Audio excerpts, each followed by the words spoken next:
basicamente, sem enrolação, sem frescura, vocês têm que saber diferenciar uma da outra e acabou, sabe? É o que tem na enfermidade de Crohn e o que tem na colite ulcerosa. Pronto, fim. Tá? É isso que vocês vão ter que saber. E muito mais fácil ainda se vocês montarem uma única tabelinha. Tá? O que acontece aqui? O seguinte, essas patologias têm características muito próprias, onde diversos fatores de risco, diversos componentes podem influenciar no aparecimento dessas doenças.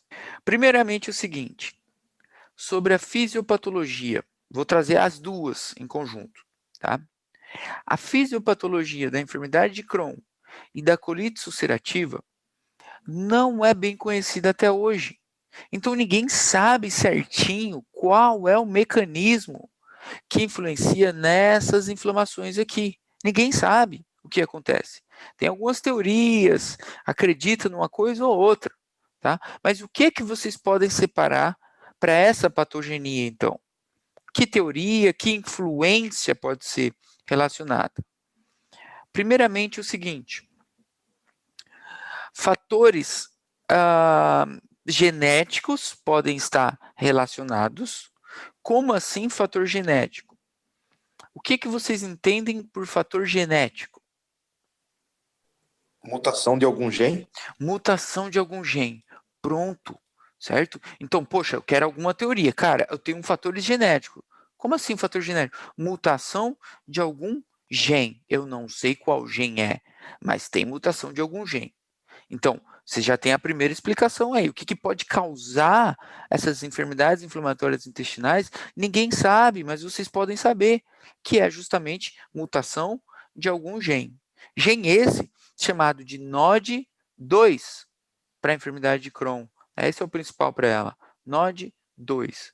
Tá? Mas vocês não precisam saber disso, tá? Só que eu tenho fatores genéticos, tá?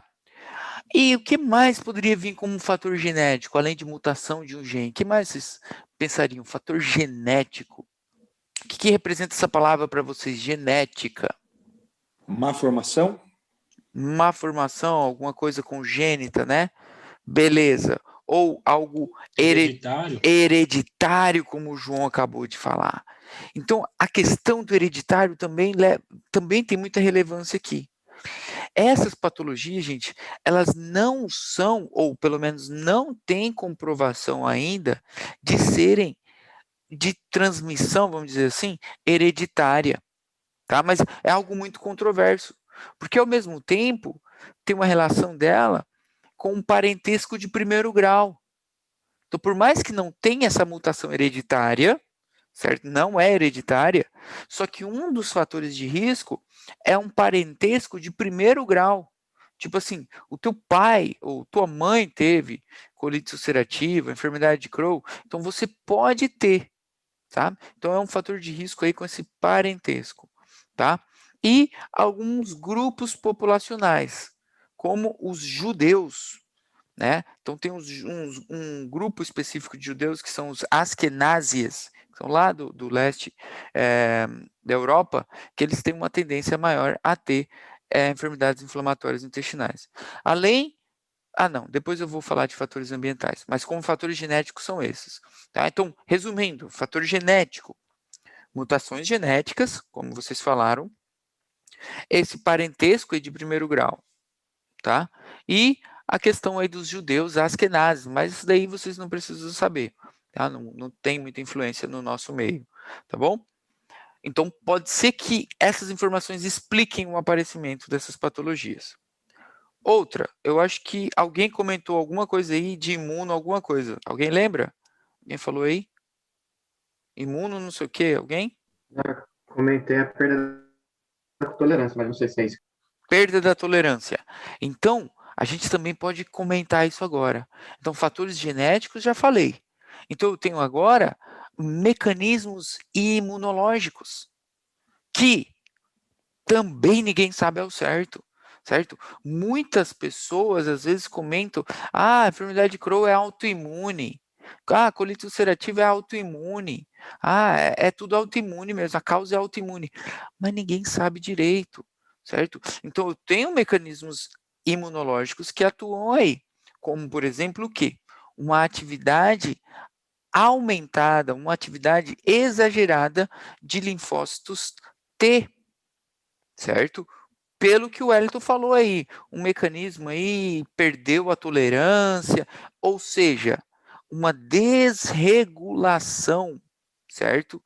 Do sistema imune, tá? Então eu tenho aí uma alteração na imunorregulação, tem uma atuação maior dos linfócitos T que acabam ocasionando esse tipo de inflamação, seja do intestino delgado, intestino grosso, do reto, vocês vão ver os locais já já.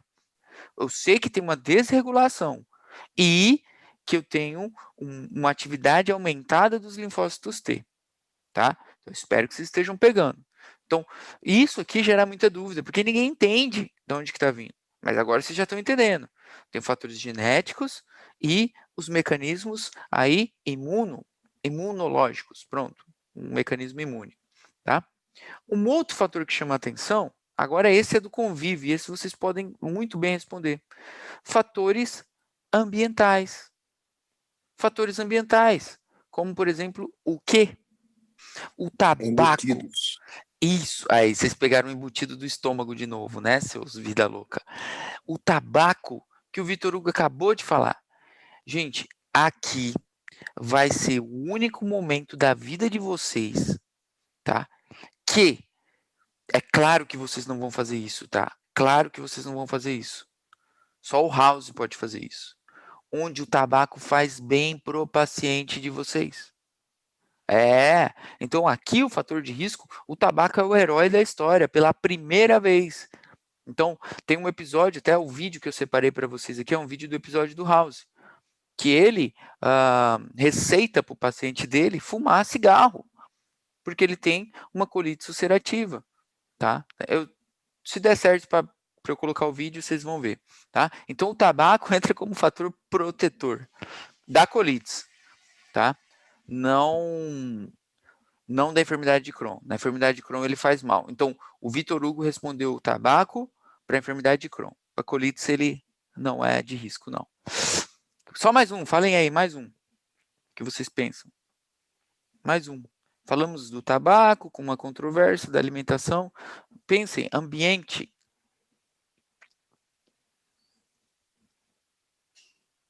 Ambiental, só mais um. Estresse. Beleza. Estresse, pode ser que sim também, vamos jogar o estresse para não deixar em branco, tá? Mas o nível... cara tirou a palavra da minha boca. O baixo nível socioeconômico de novo. E ainda bem que o Vinícius falou baixo nível socioeconômico. Por quê? Porque assim como o tabaco aqui, essas patologias são para um alto nível socioeconômico. Isso aqui não é doença de pobre, não. Isso aqui é doença para país da Europa, para país, para os Estados Unidos, por exemplo. Então, aqui é um alto nível judeu que eu falei para vocês agorinha. Vocês já viram judeu pobre, por exemplo? Estão entendendo? Então, eu não estou querendo generalizar, tá? Mas é para um alto nível socioeconômico. Por isso que eu falei para vocês que aqui é onde você erra muito em prova, porque é algo muito confuso. A fisiopatologia ninguém sabe. Alguns fatores ficam muito jogados. São duas patologias muito diferentes, mas ao mesmo tempo muito parecidas, certo? Nada muito certo. Mas assim, recapitulando então, o que eu posso pleitear, o que eu posso entender sobre essas duas patologias? Que elas têm uma interação de fatores genéticos. Quais fatores? Poxa, questão de parentes de primeiro grau, mutação genética, perfeito. Eu tenho também efeitos do meio ambiente. Como assim efeitos do meio ambiente? Poxa, população urbana, a questão do tabaco que eu acabei de falar para vocês, pode influenciar para piorar, mas ele pode ajudar também, certo? O alto nível socioeconômico, sabe? A questão de infecções no período perinatal, a relação com apendicites, enfim, tem outros fatores ambientais, certo? E aquela situação que o Wellington comentou da imunorregulação. Né? Então, eu tenho uma alteração da microbiota intestinal associada com uma imunorregulação ineficiente, certo? Descontrolada, vamos dizer assim. E aí, posso desencadenar enfermidades inflamatórias intestinais, tá? Vai depender, tá bom? Isso é toda uma introdução para vocês poderem se localizar, tá? Sobre o grupo populacional, gente, como vocês estão vendo aqui, ó, América do Norte, Europa, Austrália, é país rico, tá? Na maioria das vezes acomete mais mulheres, tá? Não que é específico para mulher, porque tá passando um carro de som aqui agora. Olha a música que o corno tá escutando. Pera aí. Aqui. Enfim, mulheres jovens. Então aí é outro ponto que a gente erra. Porque você acha que é intestino, então o intestino é 70 anos, 60 anos intestino. Não, jovens, um adulto ali com 30 e poucos anos, às vezes 25 anos e por aí vai, tá? Raça branca. E se vocês quiserem adicionar a informação dos judeus, também tem relevância. Beleza? Essa imagem aí que vocês estão vendo, gente, é uma imagem que eu gosto muito dela.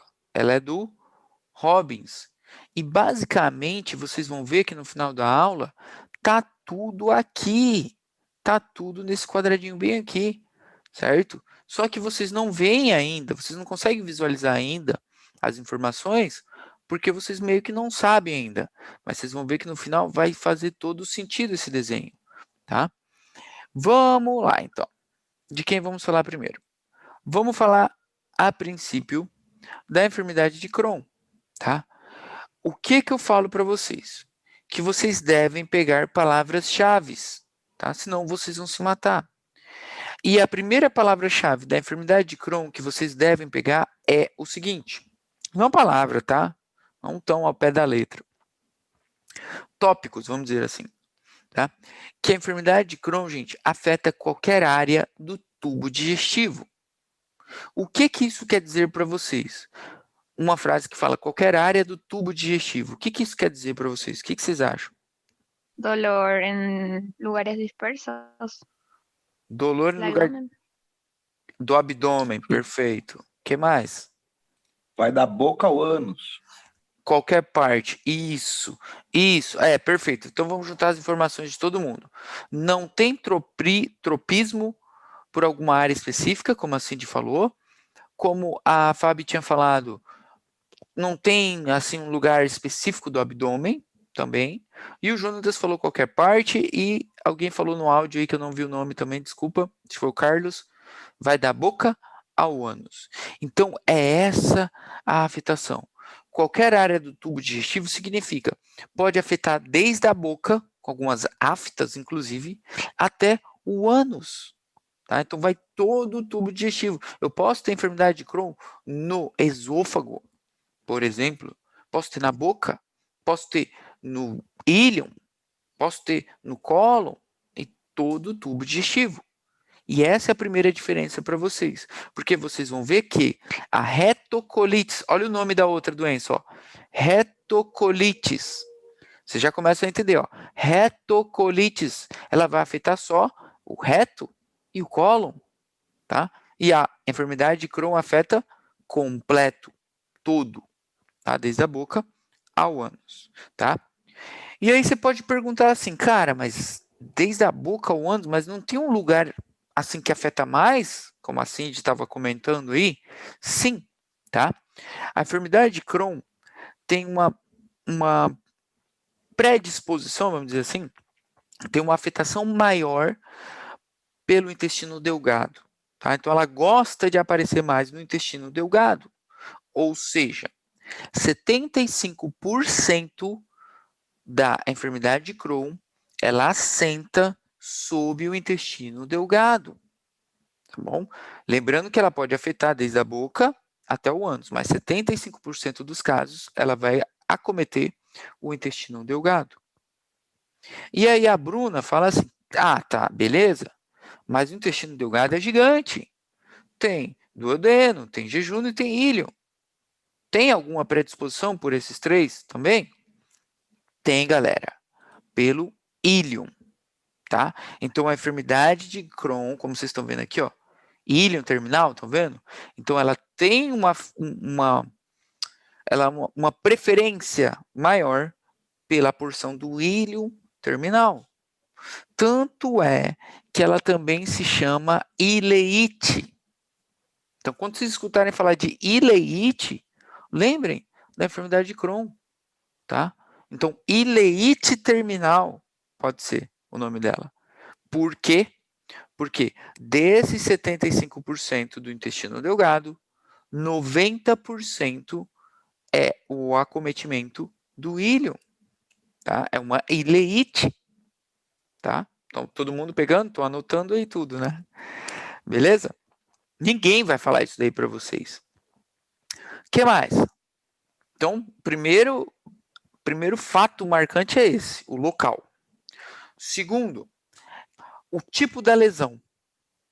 A enfermidade de Crohn, gente, essa aqui é muito importante. Tem lesões salteadas. E o que diabos é uma lesão salteada? Significa o seguinte: eu tenho lesão, tecido sano. Logo em seguida, lesão. Então, a minha lesão vai pulando tecido sano. Tá? Por isso se chama lesões salteadas. Antigamente, a enfermidade de Crohn era chamada de enterite segmentar. Enterite porque está afetando o intestino, segmentar porque afetava em segmentos. Tá? Enterite segmentar. Só que, claro, né, antigamente, agora a gente usa enfermidade de Crohn. E olha só como no desenho ela aparece essa lesão salteada. Espera aí. Deixa eu mudar a cor aqui, pode ser verde mesmo. Ó, olha só, eu tenho lesão, tecido sano. Tudo isso aqui é tecido sano. Ó. Eu tenho lesão. Eu tenho lesão, eu tenho tecido sano. E eu tenho lesão. E eu tenho tecido sano. Então, eu tenho isso aqui, ó. Eu pulei para cá, eu pulei para cá. Estão entendendo? Então, eu vou pulando, tá? Eu vou pulando tecido sano com tecido enfermo, tá? Qual que é o principal local? Íleon. Mas eu posso afetar também todo o tubo digestivo, tá? Então, 2 pontos marcantes para vocês. Lesões salteadas ou skip lesion, também, vem do inglês. Skip é de pular, tá? Também pode ser, tá?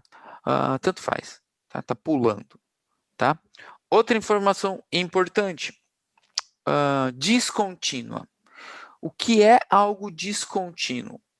Descontínuo, gente, quer dizer que não tem uma continuidade, ou seja, não é algo regular, ela é irregular.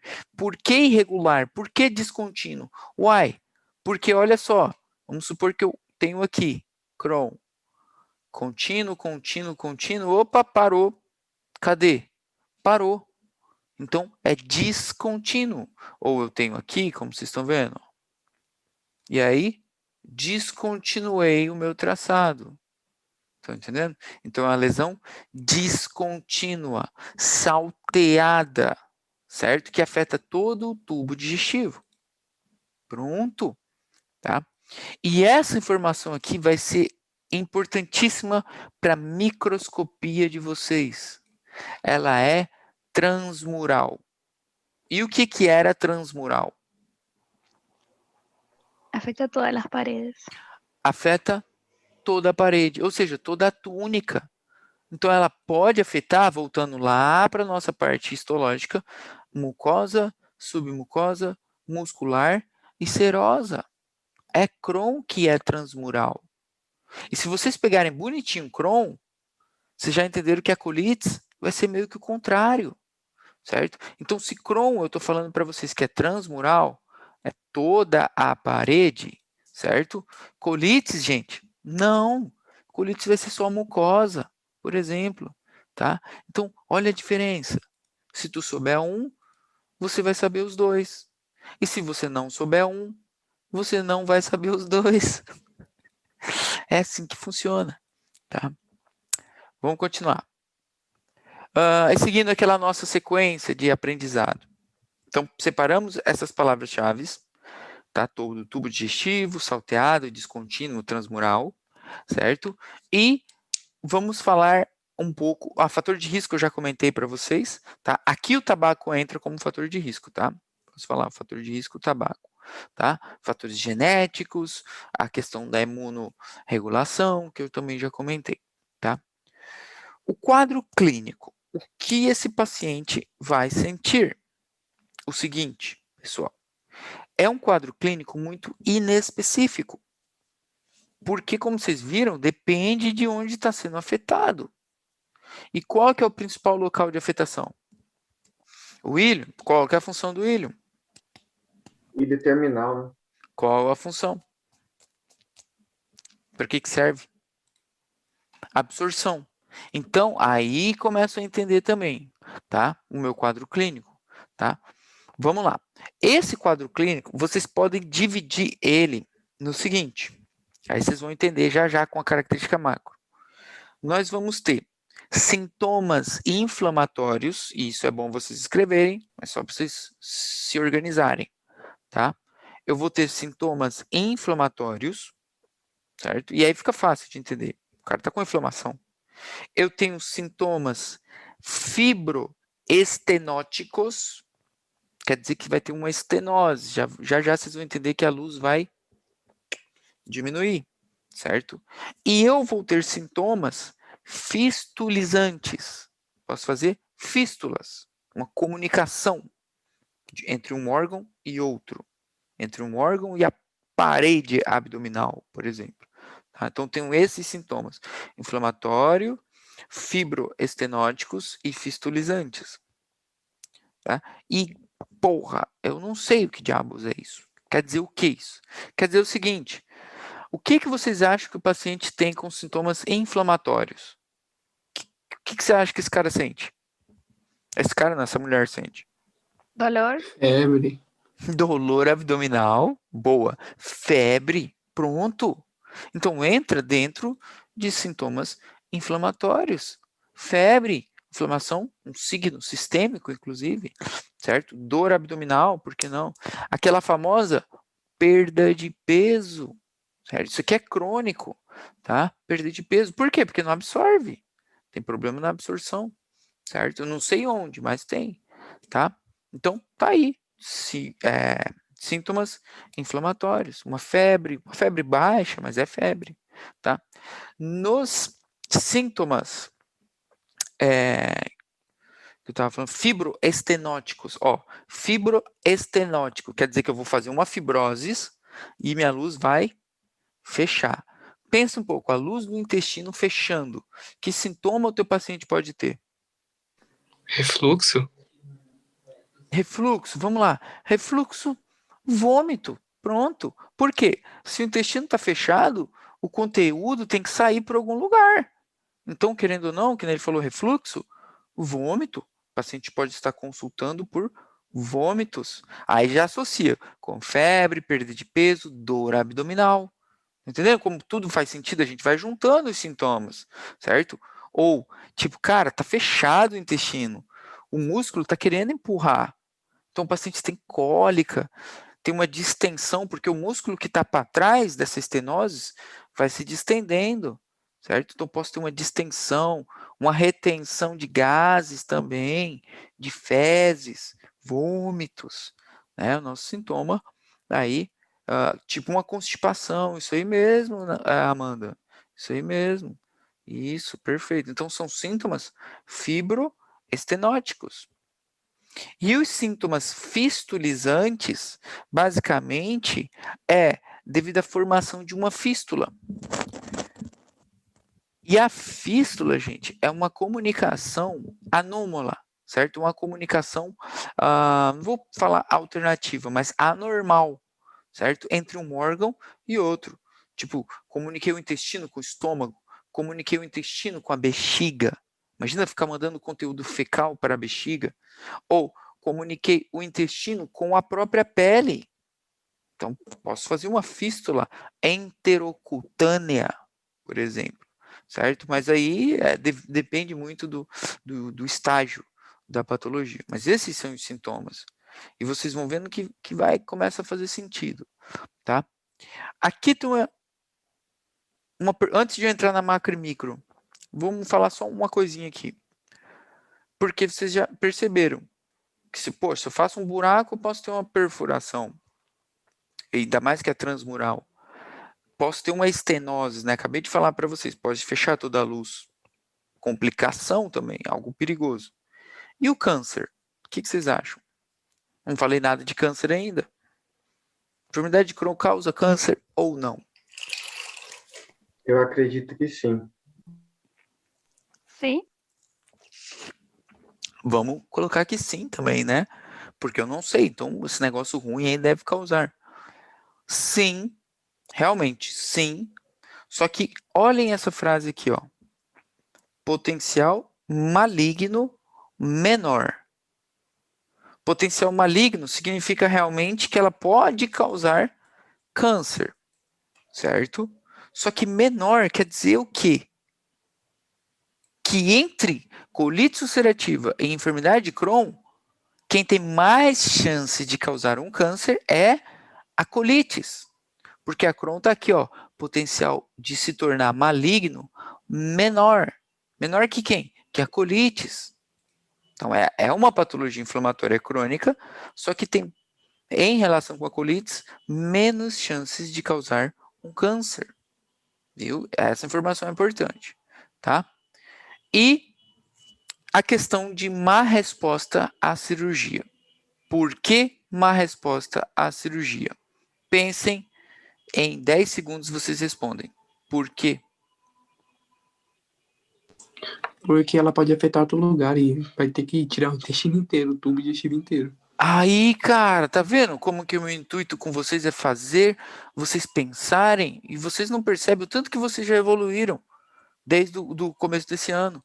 Olha o raciocínio aí do Vitor Hugo e do Jonatas, por exemplo, porque ele afeta qualquer lugar. Então, por exemplo, vamos voltar lá. Então, o paciente está com colites, afetou lá parte do intestino delgado. Ah, isso aí é fácil de resolver, pessoal. Vamos operar. Arranca fora. Vamos cortar aqui, certo? E a gente costura um lado aqui no outro, fechou. Beleza. Passou um tempinho, ó quem apareceu aqui de novo. Colites. Desculpa, enfermidade de Crohn. Eu falei colites agora? Não, vou recapitular tudo isso aqui. Nosso paciente está com enfermidade de Crohn, bem aqui no intestino delgado. Eu vou resolver, sou cirurgião, certo? Órgão removido não adoece, certo? Essa é a frase deles, órgão removido não adoece. Vamos remover. Tiramos aqui. Depois de um tempo, a querida enfermidade de Crohn aparece de novo aqui. O que eu faço? Órgão removido não adoece. Vamos tirar aqui também. Depois de um tempo, ela aparece lá no esôfago, ou no reto. Vamos pôr aqui no reto, que essa imagem está aqui. O que eu faço? Órgão removido não adoece. Então, isso significa uma má resposta à cirurgia. Porque que nem o Vitor falou aí, cara, vai ter que tirar o intestino todo, então. Certo? Então, realmente é isso. Certo? Por mais que eu remova, ela pode aparecer de novo em qualquer parte do tubo digestivo. Importante. Então, por mais que ela tenha um potencial maligno menor, eu não consigo resolver com a cirurgia, certo? Por causa disso, tá? E agora, para a gente finalizar, macro-microanatomia patológica real oficial. O que vocês têm que saber? Uma macro vocês já têm, que é lesões salteadas. Isso, querendo ou não, é uma macroscopia. Uma outra macro legal, vocês também já têm, que é isso daqui, ó, que eu vou mostrar para vocês. Tá vendo aqui a luz? Isso aqui é para ser a luz do órgão, certo? Ó, luz. Comparem. Luz. O que indica isso aqui para vocês? Isso aqui indica o quê? Estenose. Estenoses. Então, duas macro vocês já têm. Estão entendendo? Por causa disso. Então, eu tenho estenoses da luz, tenho lesões salteadas. O que mais que eu tenho de importante? Eu tenho um engrossamento dessa parede. Olhem um pouco, como eu falei para vocês, que esse desenho é legal. Olha a grossura da parede. Olha a grossurinha aqui da parede, certo? Então, na Chrome, eu tenho um engrossamento da parede. Eu tenho isso daqui, ó. Tá vendo um buraco aqui, ó? Um buraco. Tá vendo? Aqui um buraco, começou na mucosa e tá lá do outro lado. Isso aqui nos indica que é uma afetação. Afetação Transmural. transmural de todas as túnicas. Estão entendendo? Umas fissuras transmurales. Fechou. Umas úlceras transmurales. Tá? Essa graça aqui, ó, essa gordura, isso aí pode aparecer também, tá? Uma característica muito marcante de Crohn, que é uma graça serpinginosa. Graça serpiginosa. Graça serpiginosa. Acúmulo de gordura ali na região do colo, que também ajuda a fechar mais ainda a luz. E um fato muito característico dela é que a parede dela, ó, úlcera serpiginosa, né? Ó, a parede engrossada, é que ela pode ter o aspecto, pessoal, um aspecto em paralelepípedo. Quem é paraguaio aqui, eu não sei se vai entender o que é paralelepípedo. Mas aí em Pedro Juan, por exemplo, tem, em muitas cidades do Brasil também, que é um calçamento, sabe a rua, que são vários ladrilhos, empedrada, tipo, tem várias pedras que formam a rua, tá? Então, por a parede estar engrossada, por ser uma parede mais dura, e ela pode ter um aspecto em paralelepípedos também, certo? Como se fossem várias pedrinhas, uma do lado da outra, ó, empedrada para vocês. Tá, aí é toda macro, certo? E a microscopia? Fato muito importante da microscopia dela, muito importante. Essa daqui, ó. Granulomas. Quem estava com a gente desde o começo do ano, vocês lembram que quando a gente estudou inflamação crônica, lá no começo do ano, lembra que a gente montava um esqueminha de inflamação? Qual que era o exemplo da inflamação granulomatosa que a gente separou? Qual que era? Enfermedade de Crohn. A enfermidade de Crohn e tuberculose, por exemplo, né? Então, por que naquela época eu falei para vocês, destaquem a enfermidade de Crohn? Porque a gente vai usar ela no futuro. E o futuro é agora, né? O futuro chegou. Pronto. Então, a enfermidade de Crohn é aqui. Eu tenho que a presença de granulomas. E por que esse granuloma era diferente, por exemplo, do granuloma da tuberculose? O que vocês acham? Ele era autoimune, né? O outro era infeccioso, no caso, necrotizante, né? Isso, o granuloma da tuberculose era caseoso, vamos dizer assim, necrotizante, né, da necrose caseosa, e esse aqui é um granuloma não caseoso, certo? Ou seja, não tem nenhuma bactéria aí que está causando isso, por exemplo, não tem um micobacterium tuberculose aqui causando, certo? Então é um granuloma não caseoso, tá? Mas é um granuloma, igual vocês já estudaram. Essa característica é muito importante. Tá. A questão dos abscessos nas criptas, isso aqui são criptas de Lieberkühn, tá? É a formação de microabscessos. Eu destaco aqui mais o seguinte, gente. Deixem essa informação de abscessos nas criptas para a colites, tá? Porque senão você vai usar nas duas e tu vai ficar sem resposta. Então, na micro da Crohn, tu coloca granuloma e deixa o abscesso nas criptas para a colites. Tá? Porque senão você vai ter que repetir nas duas, tá? Outra informação importante, sem pseudopólipos. Vocês já vão ver porque essa informação é importante.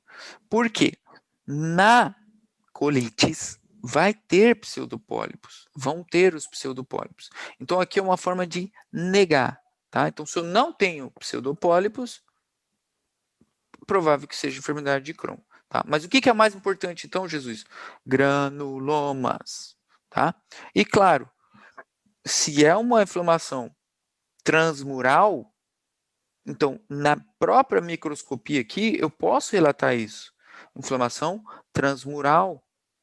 Se é uma inflamação transmural, na minha microscopia aqui, eu vou ver um infiltrado linfocítico, lá na patogenia, eu não expliquei para vocês, que era um descontrole dos linfócitos, por exemplo. Então, eu vou ver um infiltrado de linfócitos lá na túnica muscular, por exemplo, lá dentro, certo? Então, é Crohn, enfermidade de Crohn, tá? Aqui algumas imagens para vocês verem, algumas fissuras, certo? O engrossamento da parede, certo? Ó, olha isso aqui, a estenose da luz, tá? Então, isso aqui é tudo enfermidade de Crohn. Olha só, voltando aqui, já deu para dar uma acordada. Como diabos vocês vão saber que essa foto aqui é Crohn? Como?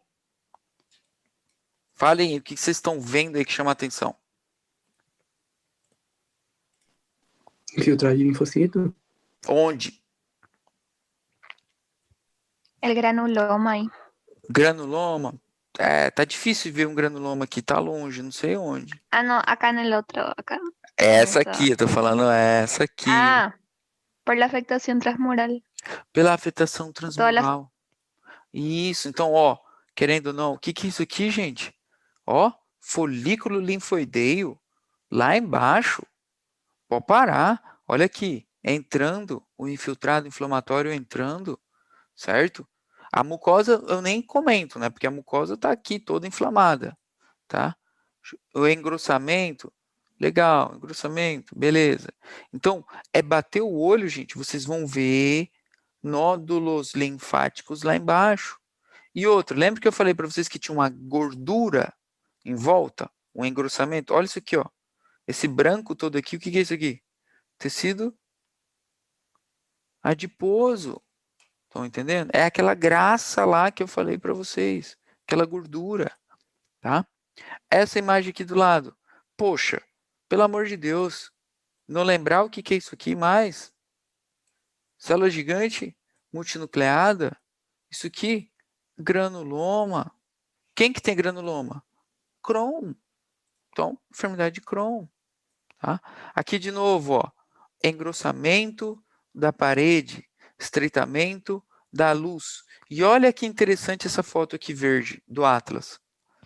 Esse tecido aqui para você está enfermo? Não. Não. E depois para cá, ó, também não tem muita cara de estar enfermo, não. Então, o que que é isso aqui? Lesão salteada. Lesão salteada. Essa imagem aqui, muito evidente também, a formação daquelas fissuras, ó, tá entrando lá dentro da muscular. Enfermidade de Crohn. Essas são do livro de vocês, granulomas, que não fica muito evidente, né? Não é muito boa essa foto, mas essa sim, o granuloma aqui de novo. Essa imagem aqui, ó, vocês têm que cuidar, ó. Essa aqui, ó. Deixa eu pôr a flecha. Essa aqui. Por quê? Porque no livro de vocês tem uma imagem muito parecida dessa, com essa, desculpa, da colite ulcerativa, tá? Como vocês vão diferenciar? Com isso aqui, ó. Ó, isso aqui é um infiltrado inflamatório lá embaixo, lá dentro. Olha aqui de novo, outro nódulo, outro nódulo. Lembra? Túnica mucosa, submucosa, muscular, por exemplo. Tá? Quem entra desse jeito é enfermidade de Crohn. Fechou. Colite ulcerativa. Tudo vai ficar mais fácil agora, gente. Por quê? Cara, vocês já entenderam tudo. Então, primeira coisa lá que eu separei para vocês em Crohn era o quê? O local, que era da boca ao ânus. Tanto faz. Retocolites, essa doença também se chama retocolites ulcerosa ou ulcerativa. Por que retocolites? Porque ela afeta reto e cólon. Pronto. Retocolites afeta reto e cólon. Pronto. Tem que ser nessa ordem? Reto e cólon? Tem. Porque ela é... Vamos lá? A retocolites, gente, ela é assim, ó. Ela afeta reto e cólon, certo? E isso de forma ascendente, ou seja, reto e ela vai subindo para o cólon. Então, ela é ascendente. Outra informação importante, ela é contínua.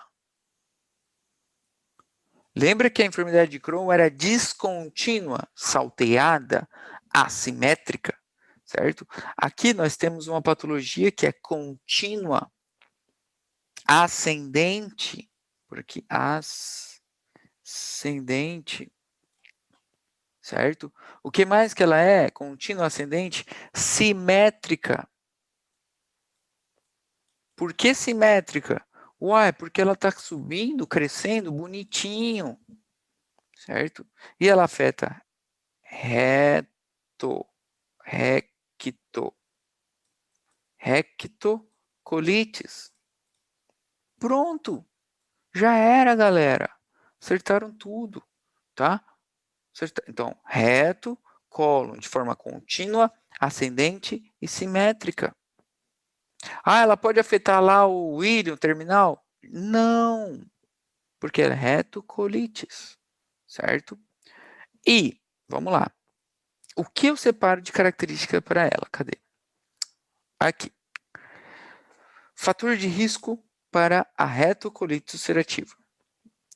Um fator de risco dela muito importante é a questão do tabaco. Tá? Por quê? Ninguém sabe ao certo o porquê. Mas o tabaco atua como um fator protetor, certo? Dessa colite ulcerativa.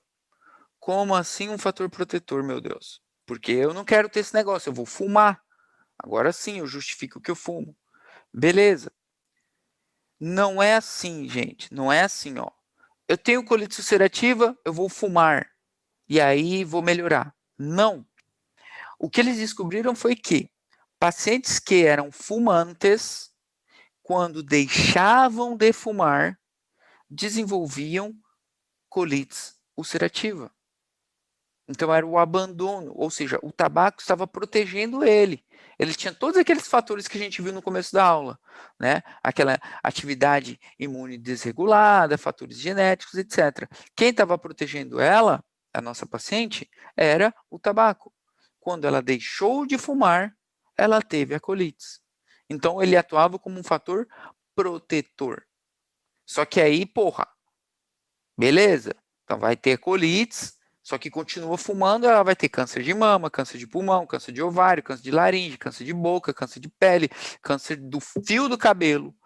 Então é preferível ter uma colite ulcerosa, eu acho, né? E aí eu coloquei um vídeo aqui para vocês do episódio do House. Espero que o áudio toque. Espero, para vocês verem que no House ele recomenda o Papai Noel aqui fumar. Quer ver? Que vão me demitir. Será que um remédio para gases não adianta? É pouco provável. Tá o áudio aí? Sim. Deu. Deu, né? Ninguém falou nada, eu deixei tocar. Então, quem quiser assistir depois, daí, se eu não me engano, é um dos primeiros episódios do House. Eu nunca acompanhei, mas eu lembro que eu já até cheguei a assistir esse episódio. Tá? Então ele fala aí, né, ele recomenda o Papai Noel a fumar cigarro, tá? Para proteger o cólon dele da colite. Tá? Claro que a gente jamais vai fazer um troço desse, né? Só ele pode fazer isso. Beleza? Depois eu mando esse vídeo para vocês lá no grupo. Tá? E olhem só a relação da colite ulcerativa com o nosso câncer. Olha o que temos aqui. Como eu comentei aquela hora para vocês, certo? Então, a colite ulcerosa, pessoal, ela tem uma alta malignidade, ou seja, tem um potencial maligno maior de causar um câncer, comparada com a enfermidade de Crohn, tá? Comparando os dois, ela com Crohn, quem tem mais chance de virar câncer é ela, tá? Só que, ó, boa resposta à cirurgia. Por quê? Isso daqui agora. Se ela é mais maligna. Por quê? Porque geralmente afeta um lugar específico e não vários lugares saltitantes, né? Pronto. Vocês entenderam como que é o raciocínio? Porque se eu sei, cara, que órgão removido não adoece, como eu falei para vocês, e eu sei que a colite só afeta reto e o cólon, o que que eu faço? Eu tiro o reto e o cólon. Câncer meu paciente não vai ter. E nem colites mais, porque ela não vai aparecer no esôfago. Ela não vai aparecer no estômago, na boca, no duodeno, no íleon, certo? Então é fácil cirurgicamente de resolver ela. Crohn não, tá? Crohn não. Então já expliquei para vocês. E a morfologia, para a gente terminar de vez. Ah, eu não falei do quadro clínico, desculpa. Vamos falar do quadro clínico rapidão. Os sintomas de Crohn eu expliquei para vocês. Da colitis, pensem, gente, onde que assenta a colite ulcerosa? Reto e cólon. O que vocês acham que uma pessoa com afetação no reto vai sentir? Dolor retal, dificuldade de cagar. Pronto, dolor retal, dificuldade para defecar. A gente falou disso falando de Crohn, agorinha? De quadro clínico? Não. A gente não falou de dificuldade para defecar. Ninguém falou de dor retal, certo? Então, o que acontece? Olha isso. Pela sintomatologia, gente, vocês estão dividindo os pacientes.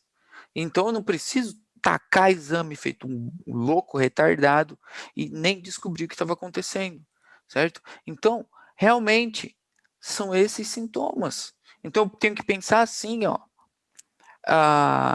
Um sangrado, querendo ou não, o paciente pode ter sangue nas fezes, certo? Por quê? Estou com uma inflamação. Onde? No reto. Então, posso ter sangue nas fezes. Posso ter dor para defecar, por exemplo. E, que nem o Vitor falou, dificuldade e tal, isso é um quadro que a gente chama, inclusive, de tenesmo. Anotem aí essa palavra, tenesmo. Alguém sabe o que é tenesmo? Tenesmo, vamos ver. Não, perfeito. O que é tenesmo? O tenesmo, gente, é uma sensação incompleta de vaziamento. Ou seja, o teu paciente vai no banheiro, vai fazer cocô lá no banheiro, e tipo assim, já saiu tudo. Mas ele fica com aquele incômodo que ainda tem, certo? E isso daí a gente chama de tenesmo. Por quê? Tem uma ocupação realmente do reto, só que não é de fezes. Estão entendendo? Pode ser. Isso aqui acontece com várias patologias, com tumores, com pólipos, como a colite ulcerosa, por exemplo. Tá? Tem o tenesmo também, miccional, em patologias urinárias, que basicamente é essa. No caso miccional, o paciente vai fazer xixi, tipo, paciente com hiperplasia prostática. Então ele faz xixi, para ele já fez tudo, ele fica lá parado, lá na frente do vaso, só que tipo assim, ele ainda tem vontade e não sai mais nada. Isso se chama tenesmo. É uma sensação incompleta de vaziamento, tá?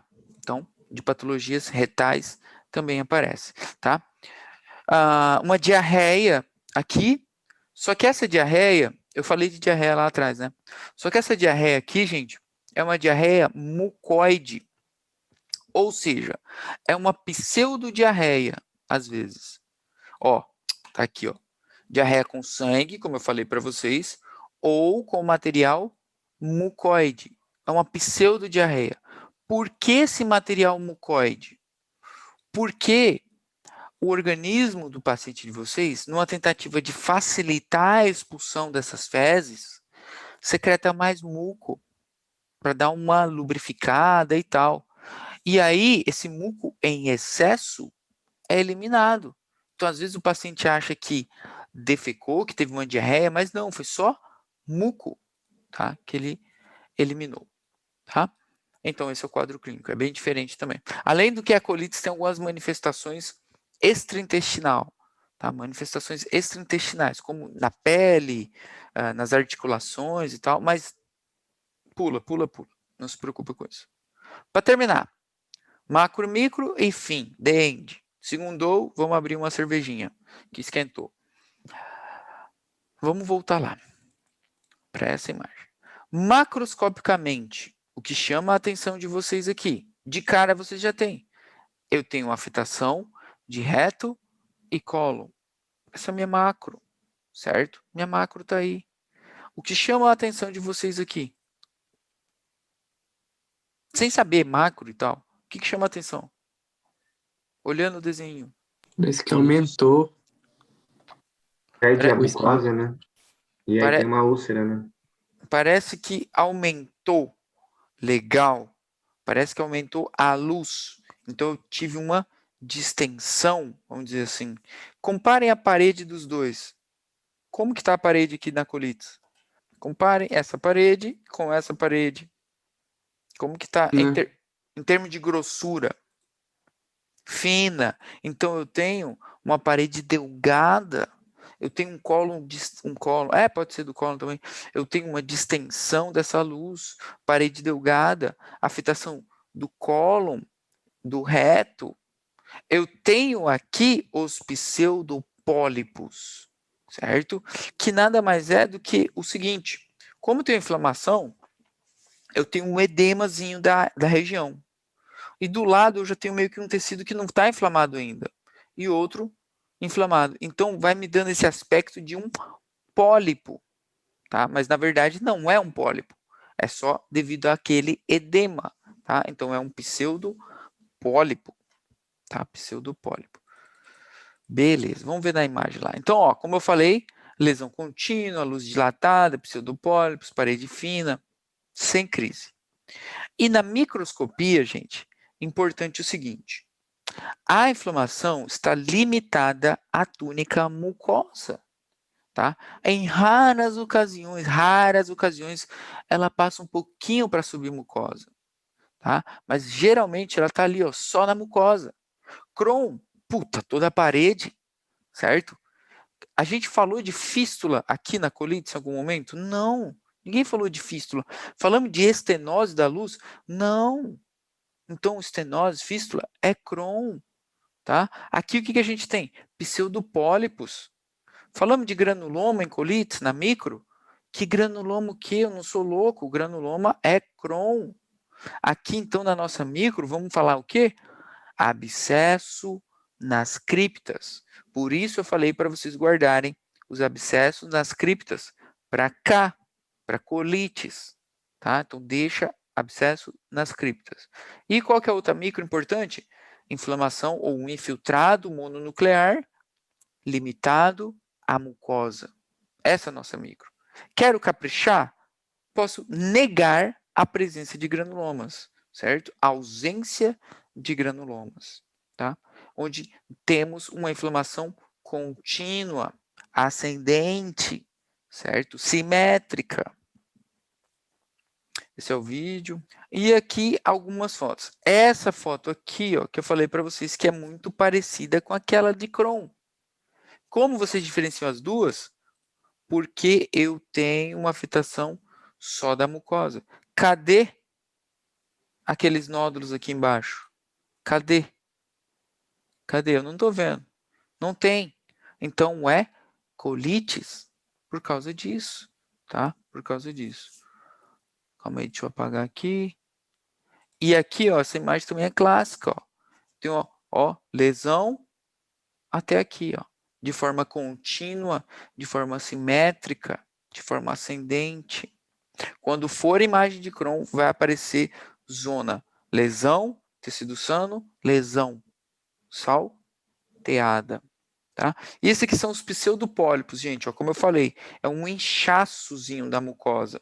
E aqui está a mucosa normal. Então fica parecendo um pólipo, tá? E tomem cuidado, porque quando a gente tiver aula de pólipo, pode ser amanhã, que vai ser uma aula bem importante, nem tudo que parece pólipo vocês devem responder como pólipo, tá?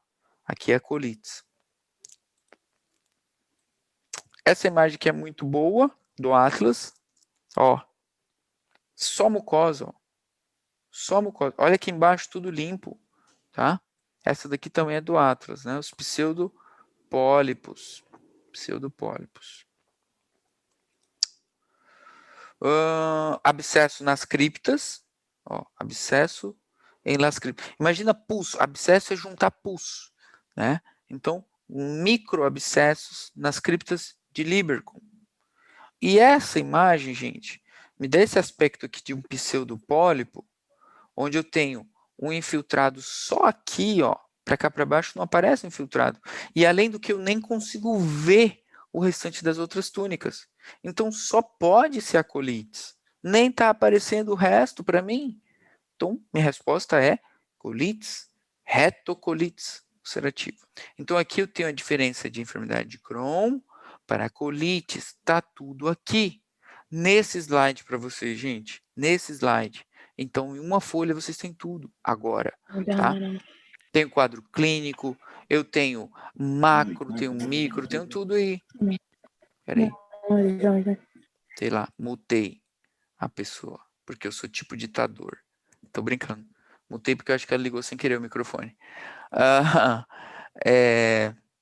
Então, tá tudo aqui nesse slide. Então, até aqui, sobre enfermidade de Crohn e colites ulcerosa, retocolites, tá?